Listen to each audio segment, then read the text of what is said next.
إذاعة إرن الدولية صوت أريتري مستقل. راديو إيرنا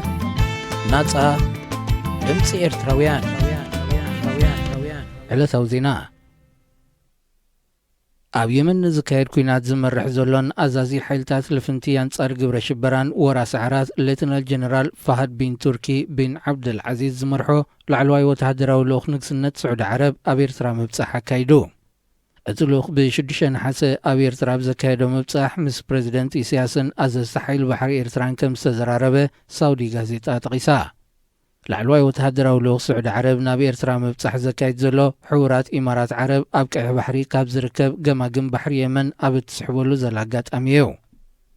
ካብ ገማግም ባሕሪ ኤርትራ እናተበገሰት ኣብ ወደብ ሖዴይዳ ናይ የመን መጥቃዕትታት ከተካይድ ዝጸንሐት ሕቡራት ኢማራት እትሓድጎ ዘላ ከባቢታት ብሓይልታት ስዑድ ዓረብ ይትካእ ከም ዘሎ ኣቐዲሙ ክጥቀስ ጸኒሑ እዩ።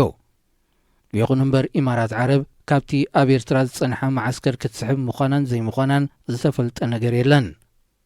ኣዛዚ ናይቲ ኣብ የመን ዝካየድ ዘሎ ኩናት ኣብ ኤርትራ ዘካየዶ ዝረርብ እውን ኣብዚ ጉዳይ ዘተኮረ ክኸውን ከም ዝኽእል ትንታነታት ይወሃቦ። ካብ የመን እትስሕብ ዘላ ሕቡራት ኢማራት ዓረብ ኣብ ኤርትራ ዝጸንሐ ማዓስከር እንተሓዲጋቶ ብስዑድ ዓረብ ክትካእ ምዃኑ ግምታት ኣሎ። ንግስነት ስዑድ ዓረብ ኣብ ካዝና ሃገራዊ ባንክ ሱዳን $250 ሚልዮን ከም ዘቐመጠ ሚኒስትሪ ፋይናንስ ንግስነት ብ7 ነሓሰብ ዘውፅኦ መግለፂ ፍሊጡ። እቲ ገንዘብ ብመልክዕ ልቓሕ ናብ ባንክ ሱዳን ከም ዝተቐመጠ እቲ መግለፂ ብተወሳኺ ነፂሩ።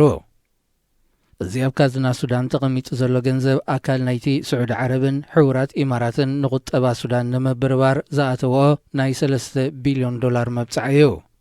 ናይ ወተሃደራዊ ጉጅለ ሱዳን እንደገፈን ዘረጋገጻ ስዑድ ዓረብን ሕቡራት ኢማራትን ንሱዳን ብፋይናንሳዊ ሓገዝ ጅሆ ክሕዛ ይፍትና ከም ዘለዋ ሱዳናውያን ተንተንቲ ፖለቲካ ይረድኡ። እንተኾነ ኣብ ከቢድ ቁጠባዊ ቅልውላዊ ትርከብ ሱዳን ካብ ዘላቶ ኩነታት ንምግልጋል ፋይናንሳዊ ሓገዝ ከም ዘድልያ ይጥቀስ።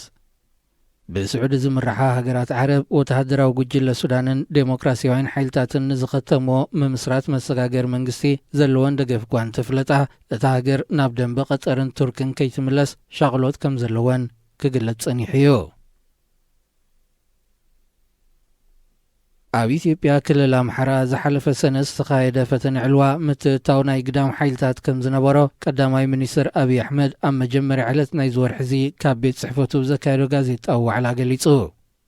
ኣብቲ ኣብ ባህር ዳር ዝተኻየደ ፈተነ ዕልዋን ቅትለት ኤታ ማጆር ኣብ ኣዲስ ኣበባን ብምስታፍ ዝተጠርጠሩ ሰባት ካብ ግዳም ብዝመፁ ሓይልታት ስልጠና ከም ዝወሰዱ ዘረጋግጽ ጭብጥታት ከም ዝተረኽበውን እቲ ቀዳማይ ሚኒስትር ጠቒሱ።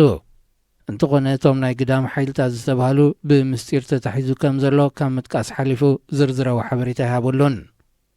እቲ ቀዳማይ ሚኒስትር መንግስቲ ዘተኣታተወ ለውጥታት ኣብ ፖለቲካት ሃገር ናጻ ተሳታፍነት ንምፍጣርን ሰላማዊ ምስጋር ስልጣን ንኽህሉ እንዳ እምበር ሽበራ ንምትብባዕ ከም ዘይኮነ ኣብሪሁ።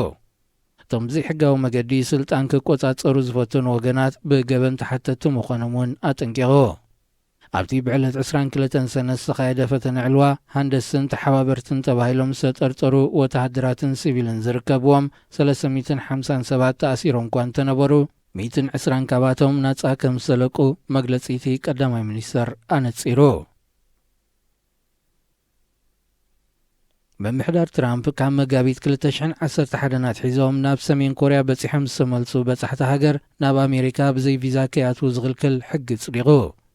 ኣሜሪካ ንዜጋታት መብዛሕትአን ሃገራት ሰሜን ኤውሮጳ፣ ኮርያን ጃፓንን ብዘይ ቪዛ ከኣትዉ ዝፈቅድ ሕጊ እኳ እንተለዋ ናብ ሰሜን ኮርያ ንዝበጽሑ ግና ናብ ኣሜሪካ ቅድመ ምብጋሶም ኣብ ኤምባሲታታ ቪዛ ክሓትያ ትጠልብ።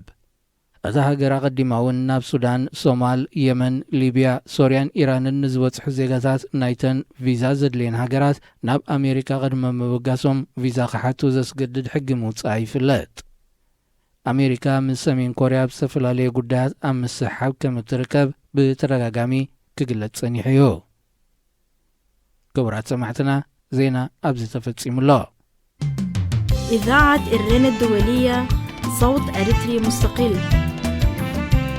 راديو إيرنا ناصا دمص إرتراويان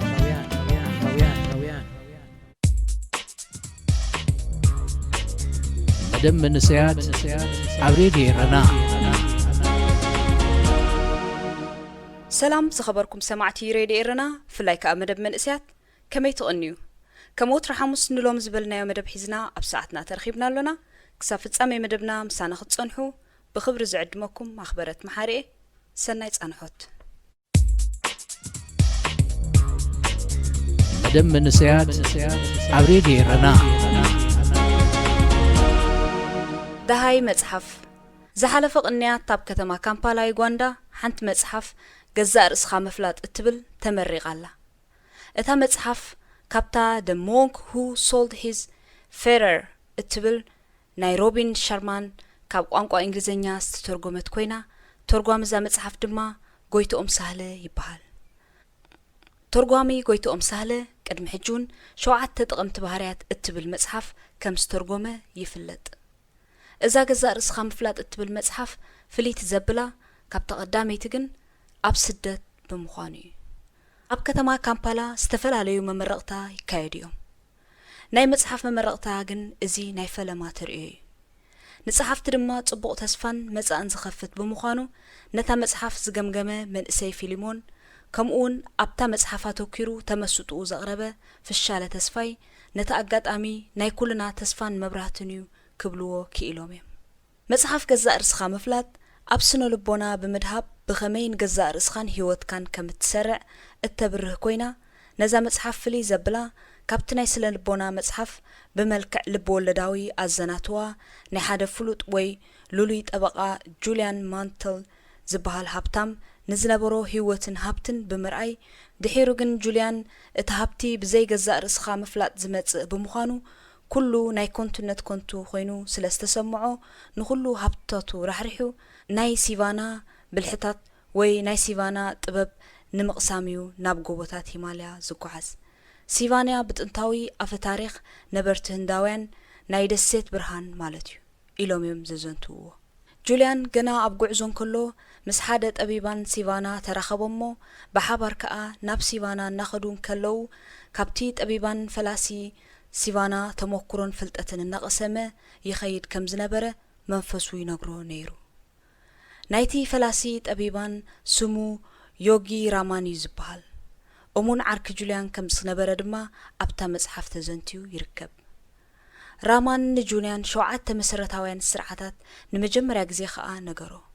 إذا دحر حيدة توارح أب سيفانا مستقمت أيو نيرو جوليان أبتا مصحف أبقص 54 أب 4 حت بصحف كم زخبل يزنتو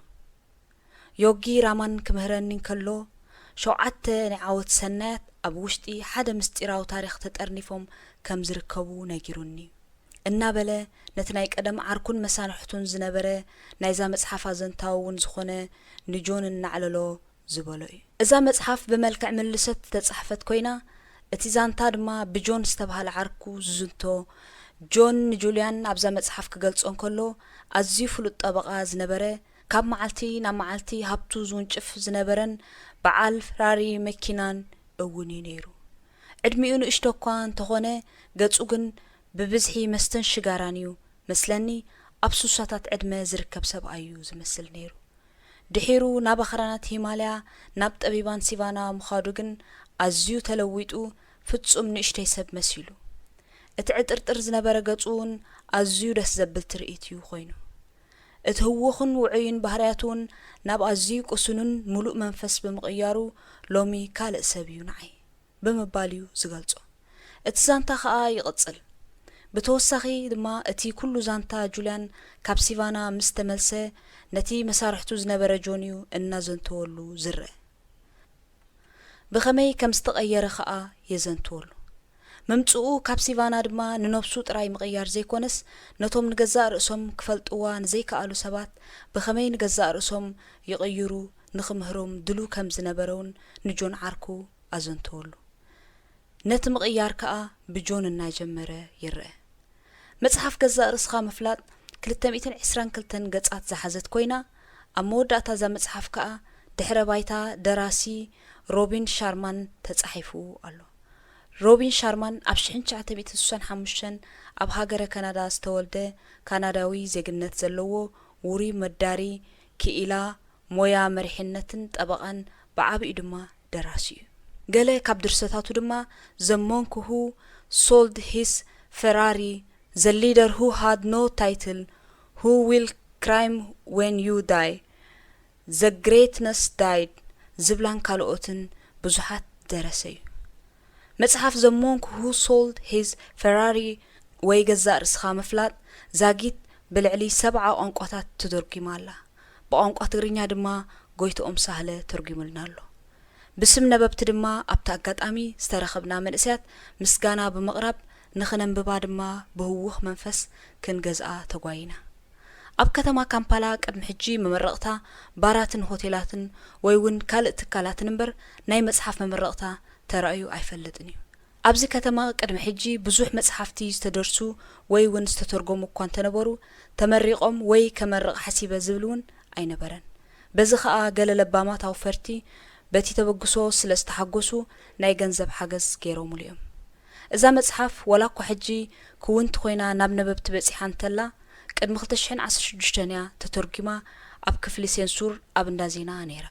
ኣብኡ ስለ ዝደንጎዩን ከምኡውን ሓላፍቲ ክፍሊ ሴንሱር ጠፊኣትኒ ስለ ዝበለኒ ካልኣይ ግዜ ክህቦ ተገዲደ ብድሕሪኡ ግን ኣነ እውን ገዲፈዮ ስለ ዝወጻኹ ኣብዚ ሕትማ ወሲን ክብል ገሊጹልና ተርጓሚ ናይዛ መጽሓፍ ኣብታ ኣጋጣሚ ንመስርሕ ምዝርጋሕ ከመይ ክኸውን ተዘራሪብና ናብ ጀርመን ድሮ ተላኢኹ ከም ዘሎ ናብተን ካልኦት ሃገራት ኤውሮጳ ኸኣ ናብ ከም በዓል ጸጋይ ተመርዖ ክልእኾ ምደለኹ ኣድረስ ግን የብለይን ኢሉና ናይ ተመርዖ ኣድረስ ጸገም ከም ዘየለ ክንረኽቦ ከም እንኽእልን ምስ ኣበሰርናዮ ናይቲ ምሸት ሙሉእ ሓጎስ ብምዃን ምዉቕ ወግዒ መመረቕታ ኣሕሊፍናዮ ሬድዮ ኤረና ናጻ ድምፂ ኤርትራውያን ሬድዮ ኤረና ናጻ ድምፂ ኤርትራውያን ክቡራት ኣፍቀርቲ ንባብ መንእስያት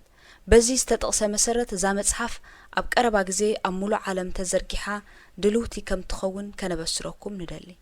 ኣንብብዋ ቀያሪት መጽሓፍ እያ እናዘናግዐትን እናዘንተወትን እትምህር መጽሓፍ እያ ጽሑፈይ ቅድሚ ምጥቕላል ካብዛ መጽሓፍ ጥቕሲ ብምውሳድ ሓሳበይ ከጠቓልል ካብ ቅዱሳን ጠቢባን ሲቫና ዝረኸብክዎ ፍልጠትን ብርሃንን ናባኻ ምስ ተመሓላለፈ ውፅኢታዊ ከም ትኸውን ካልኦት እውን ካብ ዝምንጪ ብርሃን ሰትዮም መታን ክረውዩ ነቲ ጥበብ ናይ ምትሕልላፍ ግዴታ ከም ዘለካ ክትግንዘብ ይግባእ እዚ እዩ ቃል ክትኣትወለይ ዝሓተካ በዚ እንተተሰማሚዕካ ኣነ እውን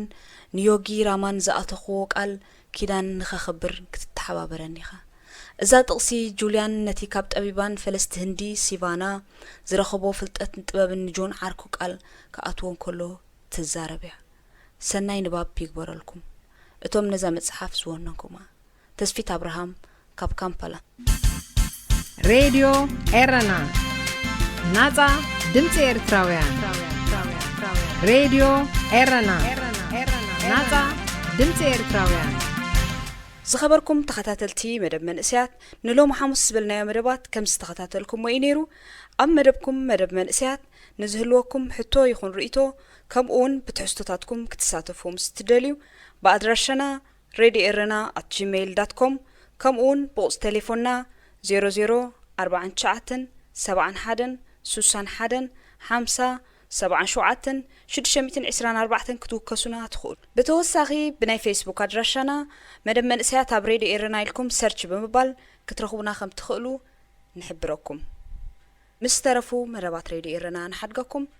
ሰናይ ቀነ